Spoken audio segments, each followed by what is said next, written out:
Zdravte! Ozdravte! Zdravte! Ozdravte! Já jsem v životě držel samopal nebo pistoli. V případě války vydělám mrtvýho. Asi bych vytáhl tu bílou vlajkou. Já si myslím, že ty hokejisti by ani možná do války nešli. Já byl hajzl, no, jako hráč vůči rozhodčími, vůči soupeři. Tam ten pes, já nevím, ještě s jedním masem, nevím s kterým, jo. Špenát a bramborový knedlík, jo. To byl hlavní chod. Haf, haf, když jsme vždycky, keď přišli z dovolenky. Haf, haf, haf. Kolko jich bylo? Já mu říkám, pane docente, pojďte se, já proti tomu se mám. Je pravda, že hraju hovno.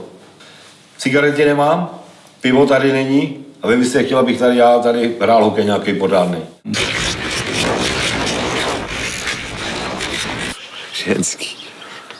Ženský, no tak to já nevím. Já jsem tady taky věděl, tyhle některý hráči, co tady byli, jsem taky věděl, že oni tady dlouho nebudou, že utečou. To jsem věděl, přece nejsem blbej, nejsem s nima dělal. Já trénoval jako holovené proto, aby hráli tamhle Bčko Litvínová, ne? Víš, proč hraju hokej v 60 letech? Máte to vyplý. Víš, proč hraju hokej? Zlepšil jsem se v sexu. Nazdar, soudruzi! Nebylo to jednoduché, jako ale prodat zápas.